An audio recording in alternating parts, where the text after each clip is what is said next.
بسم الله الرحمن الرحيم. اللهم صل على سيدنا محمد وعلى آله وصحبه أجمعين. أخواني الأعزاء، اليوم ألتقي وياكم بدرس جديد اللي هو كيفية إضافة فلاتر الكوداك إلى الفوتوشوب بكل إصداراته، ما مقتصرة على إصدار معين. طبعا نسخة الفلاتر اللي أنا رافعها بالرابط اللي موجود بالوصف هي نسخة البرو، إضافة إلى أنه هي أحدث نسخة من فلاتر الكوداك 2.1 عفوا. خلونا نتابع. أول شيء بعد التحميل راح يتولد عندكم هذا الملف المضغوط. كليك أيمن، خلي فولدر حتى ما يصير علينا هوسة. كليك أيمن، استخرج هنا. تولد عندنا هذا الفلتر أو الفولدر عفوا، داخله 4 فلاتر إضافة إلى سيريال التفعيل. ناخذ ال4 فلاتر كوبي، نروح إلى بارتيشن السي، ثم إلى مسار بروجرام فايل 86 اللي هو 32 بت، بعد إلى أدوبي فوتوشوب،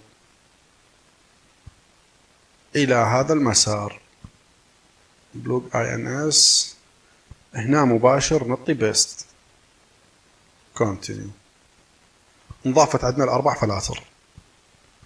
هسه عندنا خطوة مهمة حتى يتفعل هذا. ما يشتغل الفلاتر، ما تشتغل إلا بنظام الران از ادمن ماستر، تشغيل كمسؤول. شنو المطلوب علينا نسوي؟ كليك أيمن على إيقونة الفوتوشوب، هذه الإيقونة مالته. كليك أيمن آخر، ثم بروبرتيز،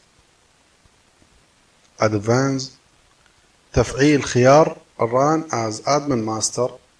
يعني ما حاجة كل مرة كليك أيمن ران از ادمن ماستر. هسه مجرد انه انقل عليه راح يطلب مني التشغيل كصفة مسؤول.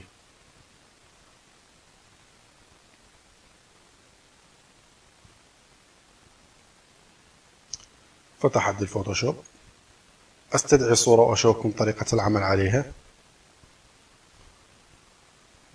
مثالا على ذلك، الفلاتر ما تشتغل الا على حجم 500 بكسل عفوا، هذه اقل ما راح تشتغل. ارفع الى 600 اني. تمام. بعده انشئ لاير او اكرر الطبقة. كليك ايمن عفوا كليك ايسر على فايل ثم كوداك. الاير برش بروفيشنال هو المسؤول عن تنعيم البشرة. هذه كلمة تشيك فور ابديت. انا سابقا طبعا مسوي تسجيل دخول اشتراك بالباسورد.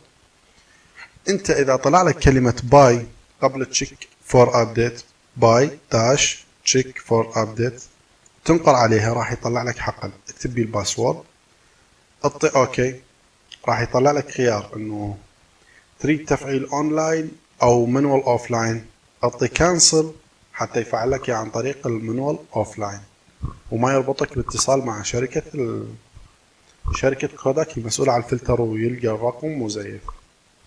يعني باي تنقر عليها، بعد تعطي تفعيل راح يقول لك اوكي او كانسل. اختار كانسل، لا تختار اوكي.